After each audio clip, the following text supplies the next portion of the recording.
Então, bom dia, com emissões que continuam a ser feitas diretamente do meu escritório improvisado, que é a minha cozinha. Como sabe, eu não compito com o resto do pessoal em termos de estantes e coisas do género. Prefiro fazer isto na minha cozinha. A cozinha, para mim, é o meu sítio preferido da casa. Bom, edição do Cor do Dinheiro, dia 26 de maio do ano da graça de 2020. O meu nome é Camilo Lourenço e vamos sem mais delongas ao programa de hoje. Por onde é que eu queria começar? Vai ver que a agenda é brutalmente longa, tem 12 pontos. Eu tenho algumas dúvidas se consigo chegar até ao final desta lista.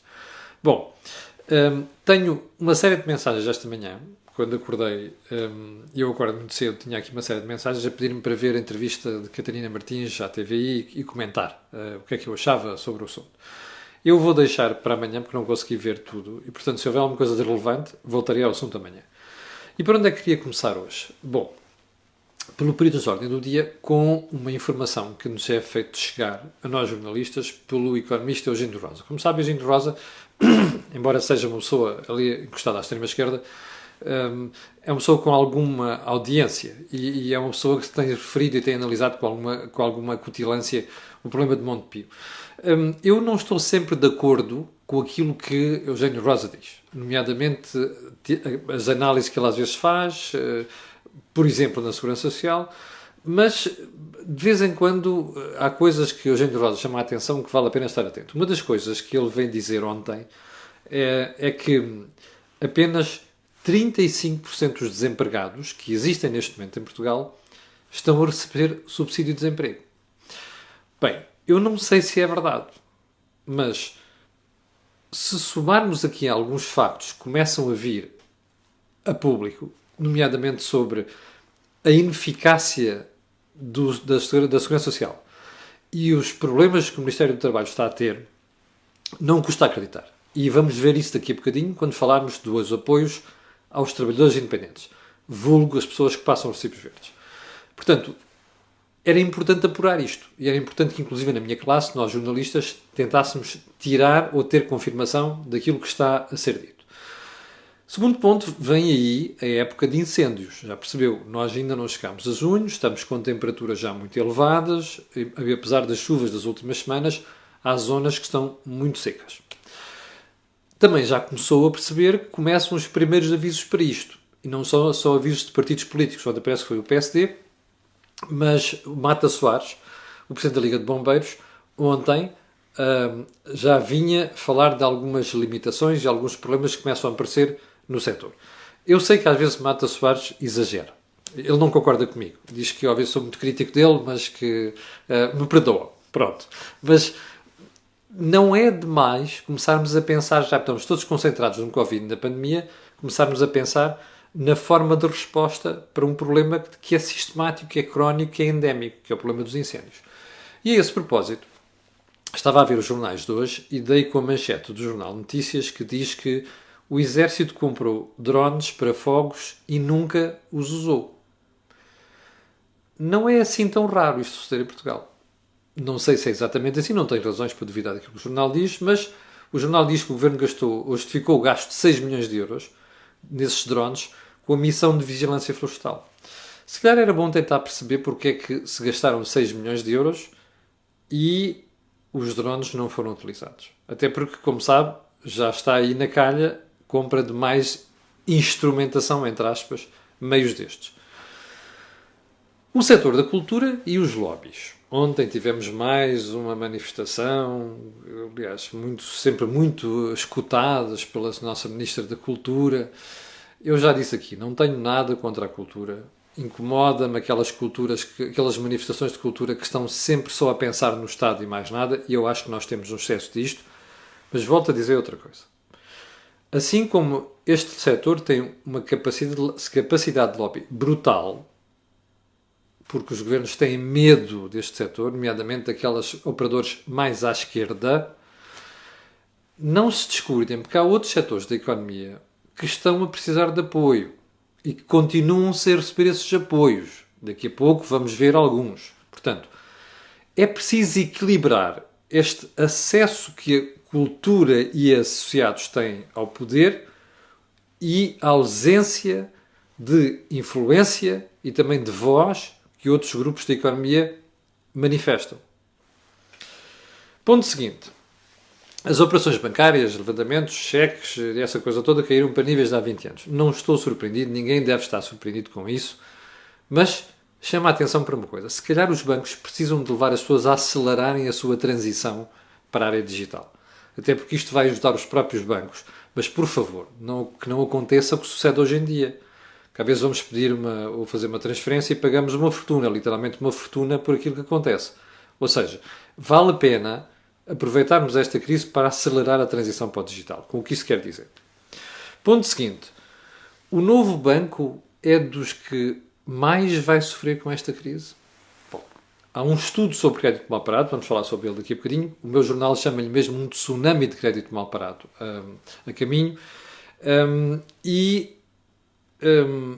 O novo banco parece que não é o que sai não sai mais airosamente disto. Não sei se é assim, mas há uma decorrência disto, há uma consequência disto que eu vou deixar para amanhã, porque queria analisar mais um ou dois aspectos sobre o novo banco. Há coisas nesta história do novo banco que não estão a cheirar nada bem e suspeito que há gente que não vai sair bem disto. Portanto, prefiro não falar inteiramente do assunto hoje. Último ponto, da ordem do dia. Wolfgang Schäuble, lembra-se dele? Ex-ministro das Finanças alemão, para mim um dos maiores europeístas, para mim uma das pessoas que salvou a Europa no pior momento da crise. Eu sei que ele é muito insultado em Portugal, nomeadamente pela extrema-esquerda, mas também eu acho que ser insultado pela extrema-esquerda, para mim, é um elogio. Imagino que para o Sr. Schäuble ainda seja elevado à 10ª potência. Schäuble ontem veio dizer uma coisa que eu nunca pensei que ele viesse dizer, que é, está a vir aquele plano de recuperação europeu que a senhora Merkel cozinhou com o Sr. Macron. Então diz ele assim, é bom que este plano seja montado com base em subvenções e não empréstimos. Agora veja só a justificação que é dada pelo Sr. Schäuble.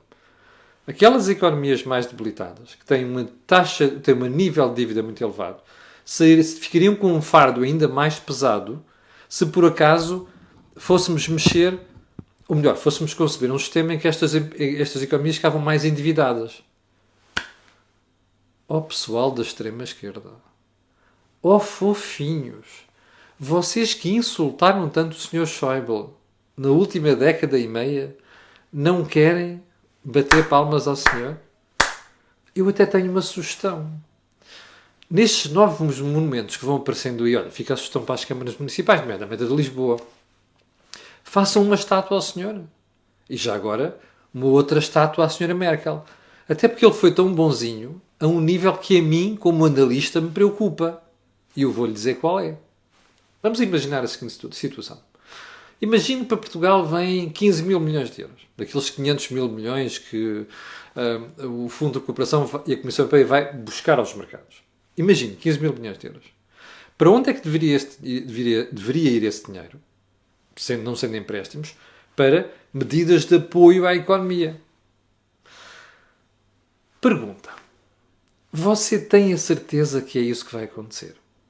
É que eu não tenho nenhuma. Primeiro, nós temos um problema em Portugal, como noutros países desta zona, que é o Sunbelt, né? A cintura solar da Europa, digamos assim, um problema de corrupção, de favoritismo, de amiguismo, não é assim? Bom, o que é que você acha que pode acontecer com esse dinheiro? Olha, uns concursos públicos, só para a obra pública, que há alguns deles que não fazem sentido nenhum. Outros concursos públicos manhosos que depois vão acabar sempre por ajudar uns amiguinhos. Olha a história dos ajustes diretos das últimas semanas. Ok? E depois, o mais preocupante de tudo, começa aquela pancada de epá, como precisamos fazer umas nacionalizações, se calhar vamos utilizar dinheiro para isto. Ou seja, estou a fazer um alerta. Eu espero que este Fundo de Recuperação Europeia tenho uma preocupação fundamental, que é um conjunto de guidelines por trás. Para seguir. Podem não ser empréstimos, mas se forem subvenções, que venha um cardápio de prioridades para cumprir. E eu espero que aqui a Sra. Merkel não seja ingênua, porque senão Portugal, Espanha, Grécia e Itália vão utilizar aquilo para tudo menos para o que interessa. Corrupção, amiguismo, favoritismo e o rei que o parte. Bom, Agenda de hoje, vamos a isso? Então é assim. O Governo prepara-se para suspender o pagamento especial por conta. Salve! O pagamento especial de conta é uma aberração. É uma estupidez. Eu vou-lhe explicar porquê. O pagamento especial por conta é uma espécie de antecipação do IRC que você paga. As empresas chegam a março do ano, pegam na faturação do ano anterior e dizem assim, bom, 1% desta faturação vamos assumir que se vai repetir este ano. E, portanto, as empresas pagam em março deste ano, ou numa prestação, ou em duas, em março e em outubro. Este valor é posteriormente abatido ao IRC deste ano. Estamos a falar de 2020, por exemplo. Bom, isto é uma estupidez. Não faz mais que sentido. É uma antecipação de receita para o Estado.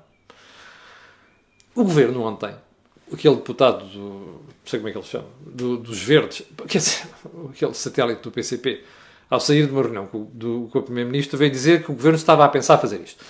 Já tínhamos ouvido muitos apelos para fazer isto, inclusive das classes empresariais. Eu tenho pena que o Governo, quando das classes empresariais, não deixe passar estas caixas e depois faz isto quando vão lá partidos políticos. Está a ver? Como se os partidos políticos percebessem alguma coisa do que é empresas, nomeadamente a malta do PCP, que percebe zero. A não ser nas empresas do PCP, que não pagam IVA e por 4. Sim, estou a falar da festa do Aveiro. Também estou a falar do IMI, está bem? Do património dos partidos. O PCP é dos partidos que tem mais de património. Agora podem insultar à vontade. Bom, mas dizia eu isto acho uma boa decisão. E a pergunta agora, são duas perguntas. A primeira é, porquê é que o Governo admite fazer isto agora? Olha, primeira pergunta. Porquê é que faz aquilo numa conversa com a malta dos Verdes junto com o PCP, não sei o quê?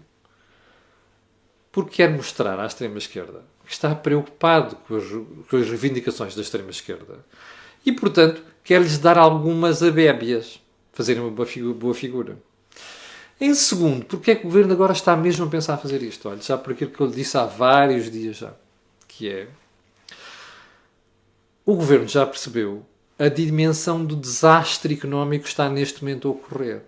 Aqueles indicadores que eu lhe falei ontem, que estão a chegar às mãos do Sr. Ministro das Finanças e do Sr. Primeiro-Ministro, são preocupantes. PIB, déficit, desemprego, apoios que não chegam às empresas e, portanto, o Governo quer reagir a isto com esta boa notícia. Eu já não sei se não é tarde. Mais. Inclusive, devia haver outros apoios de alívio fiscal que não estão a ser adotados. Portanto, não sei se isto já não vem tarde, porque a destruição está feita numa série de setores. Terceiro ponto. Ricardo Salgado, ex-acionista, dono disto tudo, CEO do Banco Espírito Santo, vai mesmo ter de pagar a multa de 3,7 milhões de euros que o Banco de Portugal lhe aplicou. Até que, enfim, é que agora já não há recurso, porque isto foi o recurso de Ricardo Salgado para o Tribunal Constitucional que perdeu. Está na manchete do Público de hoje, aliás. Exatamente, está na manchete do Público de hoje. Primeiro, fico muito contente de saber que uma multa do Banco de Portugal vai mesmo para a frente e é pesada. Em segundo lugar, fica provado pela Justiça que Ricardo Salgado não tenha razão quando andou para aqui a vocifrar e a dizer que era um santinho e a citar o Papa Francisco e não sei das quantas para tirar o cavalinho da chuva. Portanto, Ricardo Salgado é considerado culpado e vai pagar 3,7 milhões de euros. Vai pagar. Esta é a pergunta seguinte. Vai mesmo pagar? Ou vamos chegar à conclusão, descobrir daqui a uns meses que afinal não há forma de ir buscar este dinheiro porque o Ricardo Salgado não tem nada em seu nome? Não sei. Mas todos nós em Portugal estamos habituados a ver cenas destas. Não é? Não é propriamente uma surpresa. Pergunta. Se isso acontecer, as autoridades vão atrás de Ricardo Salgado? Era bom saber isto. E era bom ver isto e era bom estarmos parados, porque eu não creio em bruxas. Pero que las hay. E nós temos neste momento uma tradição muito grande em Portugal de pessoas que são condenadas em empresas e depois não cumprem. E quando a Justiça quer lhe fazer aplicar a decisão, normalmente não resta nada. A última que nós sabemos é de Nuno Vasconcelos, da Ongoing, quando a Justiça lá foi, descobriu que tinha uma mota de água em seu nome apenas. Hello? Ponto seguinte. Vamos a um estudo da CIP, divulgado ontem. só 18% das empresas vai manter os investimentos que já tinha previsto fazer para 2020. 18% das empresas querem. Se você for ver o estudo da CIP, diz que são, sobretudo, investimentos em manutenção, renovação da capacidade produtiva, aumento da capacidade produtiva, portanto, tornar as empresas mais competitivas e com mais capacidade para gerar riqueza. Isto é preocupante. Só 18% das empresas dizem que vão fazer isto. E porquê é que são 18% só? Eu explico-lhe. Olha, porque são empresas com capacidade de financiamento próprio. E, portanto, têm receio de ir fazer agora investimentos, nomeadamente por recurso à banca ou ao mercado de capitais, nomeadamente emitindo obrigações, porque não sabem muito bem qual é o cenário que têm pela frente. Ora bem, quando a gente começa a pedir dinheiro para investir, tem que ter a certeza que aquele retorno é efetivo. No caso do financiamento próprio, enfim, os acionistas depois podem decidir, olha, é mais para aqui, é mais para ali, queremos 5% ou queremos 2%. Mas quando é dinheiro alheio é um sarilho. Bom, isto é preocupante para o emprego, para a capacidade exportadora, para a capacidade de gerar riqueza. Percebe? Mas o problema é que o estudo não fica por aqui. Diz que 70% das empresas que recorreu ao banco com aquelas ajudas que o governo canalizou para a economia, ou diz que canalizou para a economia, não receberam nada. Ouviu bem? 70% destas empresas não receberam nada. Está a ver porque é que eu dizia há bocadinho que a distribuição está feita, uma parte do tecido da economia? É por causa disto. E porquê é que não está feito? Você vai ouvir as maiores explicações, não sei o quê, as sociedades de garantia não estavam paradas, diabo 4, como dizia o Primeiro-Ministro no outro dia, o Segurança Social fez aquilo que faria em 187 anos. Imagina se não fizesse. Vai haver uma série de desculpas. Eu quero lhe dizer só isto. Eu, quando tinha funções de direção nas empresas, diziam-me assim, Camilo, você não é pago para arranjar desculpas. Você é pago para arranjar soluções. Você é avaliado pelas suas soluções. O seu salário está pensado para as soluções que você arranja. Não é para as desculpas que você me vai dar. E eu cresci muito empresarialmente e cresci muito como trabalhador com essa responsabilidade em cima. É a altura de nós não perdoarmos quem aparece com desculpas neste momento. Já é desculpas a mais. Mas esta é a parte mais chata do estudo das declarações que o Presidente da CIP fez sobre isso, António Saraiva. Porque a CIP critica os bancos por serem avessos ao risco. Espera aí. Então nós passamos 10 anos a meter dinheiro dos contribuintes na banca. Andamos com um charivari agora à volta do novo banco. Andamos com suspeitas em relação ao novo banco. Queixamos tudo e mais alguma coisa. E estamos a dizer que os bancos são avessos à concessão de crédito. Isto é um problema. Sabe porquê? Olha, deixa-me lá ver se encontro até a declaração mais exata do António Saraiva. É esta. A banca está avessa ao risco. A sensibilidade das direções de crédito, ou melhor, de risco da banca, está muito apurada desde a crise financeira. António Saraiva, que já entrevistei aqui várias vezes. Era só o que faltava. Nós, à segunda-feira, estávamos a dizer que os bancos têm que ter cuidado, que os bancos gerem o nosso dinheiro. À terça dizermos que não é bem assim. E à quarta dizermos vocês são demasiado conservadores. Não pode ser. Isto é bipolaridade. Eu, nas decisões dos bancos, quanto mais seguras, quanto mais cautelosas, melhor para mim que sou depositante.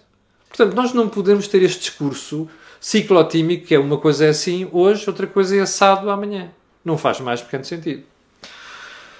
Ponto seguinte. A Bain, que é uma consultora, está no manchete do Jornal de Negócios de hoje, o meu jornal, diz que vem aí um tsunami de crédito mal parado. Bom, não é só em Portugal, mas também vai ser em Portugal. Daí aquela história, nós termos dito há bocadinho, que vamos pagar para ver qual é a situação dos vários bancos. Aliás, os estudos apontam que haja bancos que sofram mais do que outros. Santander e Caixa, por exemplo, estão bem parados para resistir a isto. O Novo Banco não está, mas como eu lhe disse, eu vou deixar a análise do Novo Banco para amanhã. Isto é uma surpresa? Não é. Se você se recordar das declarações do Dr. Castro Almeida, CEO do Santander, aqui há umas semanas que eu citei aqui na Cor do Dinheiro, ele diz assim, bom, quando se levantarem as moratórias, acabou. Isto vai ser uma desgraça. Portanto, aconselho o Governo a prolongar as moratórias. Mas o problema está aqui, precisamente. É que isto não tem solução fácil. E se as autoridades públicas, nomeadamente da Comissão Europeia, e até o Banco Central Europeu, não estiverem atentos a isto, nós vamos ter um problema grave de crédito em Portugal. Crédito mal parado. Com o que isto significa? Bancos com menos capacidade para conceder crédito, bancos muito mais cautelosos, se calhar alguns spreads vão subir, não é? E depois, o mais importante de tudo, podemos correr o risco de ter mais dinheiro nos bancos. Portanto, atenção a isto. Isto só reforça a convicção daquilo que eu dizia há bocadinho, que não podemos ter um António Saraiva nem outros empresários dizerem uma coisa hoje e dizerem outra completamente diferente em relação àquilo que é o risco dos bancos. Eu sei que António Saraiva tem que falar para a sua entourage das empresas, mas não é assim. As empresas precisam perceber qual é o problema que está por trás disto tudo. Bem, o crédito mal parado, ainda, segundo este estudo, vai superar a da crise anterior. Está a ver o problema para os bancos portugueses e para os outros bancos mais depauperados? Ainda não recuperaram totalmente a situação que tiveram da crise anterior e já correm o risco de levar com uma situação ainda mais grave desta vez. Você já percebeu porque é que o governo está aterrado? Por causa disto. E já percebeu agora porque é que vão à rua, vamos pôr a economia a funcionar rapidamente? Porque é este o problema. Exageraram, não tiveram o cuidado de conceder os apoios rapidamente logo em março, chegamos a essa situação já com uma destruição grande de riqueza e de postos de trabalho. E garanto-lhe uma coisa, isto não vai ficar por aqui. Escreva isto. Ponto seguinte. Ponto 10. Os formulários para os trabalhadores independentes pedirem os apoios que o governo prometeu para o mês de maio ainda não estão disponíveis. Nós estamos no dia 1 de maio... espera aí. Nós estamos no dia 26 de maio.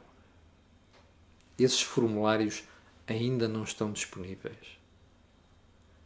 Volto à pergunta da semana passada. Qual é o problema da Segurança Social? É isto que o Primeiro-Ministro elogia, dizendo que fez em 2 meses o que devia levar 187 anos a fazer? É isto? Oh, meus senhores, há alguma dúvida que o Ministério do Trabalho e da Segurança Social tem um problema de burocracia, de falta de gente e não sei... Há dias houve um palhaço, desculpe outra expressão, que veio para aqui insultar-me, a dizer que eu falava mal dos funcionários públicos, não sei das quantas, não é verdade, e a dizer que eu não sei o que estou a falar do Ministério da Segurança Social. Pois não. Vê-se, não é? Isto é inaceitável. Ok? Isto não pode suceder. Como é que as pessoas vão viver do início de maio até ao dia 30 de maio? Do ar? Já agora, ao malta de esquerda, ó Catarina, que vais à televisão dizer as coisas mais incríveis e depois esqueçam. Está a ver qual é o problema da classe política? Passa o tempo a anunciar novos apoios, novas medidas. Isso não vale nada. O que vale é isto. É tomarem medidas para aquilo que já anunciarem serem concretizadas. Para as empresas, para os trabalhadores, para os sócios gerentes. Como mais ouvi falar disto, para não? Está a ver? Passam a vida a anunciar coisas, a prometer coisas. Não vale a pena. O que interessa, o que é importante, é fazerem aquilo que já prometeram. Ou seja, concretizarem, entregarem aquilo que foi a promessa que fizeram às pessoas. Este é o problema dos governos em geral. E é o problema, sobretudo, deste governo. Não se deixe ir em tretas. É aqui que nós temos que pôr a nossa atenção. Bom, como eu lhe disse há dias, vou começar a reduzir progressivamente o tempo do programa de 30 minutos para 20 minutos, para regressar ao tempo normal. Aqui 2 pontos ficaram que eu vou deixar para amanhã. São 2 pontos importantes. Quero lembrar que hoje há Think Tank, por volta das 18h30, com o Jorge Marrão, com o Joaquim Aguiar. Há uns temas que lhe vou anunciar já. Vamos tentar perceber se a atitude do Presidente da República em relação às presidenciais não está a prejudicar a direita em Portugal. Então, quando consiga, às 8h30, aqueles que são os consumidores do programa matinal, amanhã às 8 da manhã estarei aqui para lhe atazanar o juízo. Para o final, às 6.300 pessoas estão em direto, quero pedir aquilo que peço sempre. Colocar um gosto e fazer partilha nas redes sociais, porque aquilo que você ouve aqui não ouve mais sítio nenhum. Obrigado, com licença, e até logo, eu tenho tanto.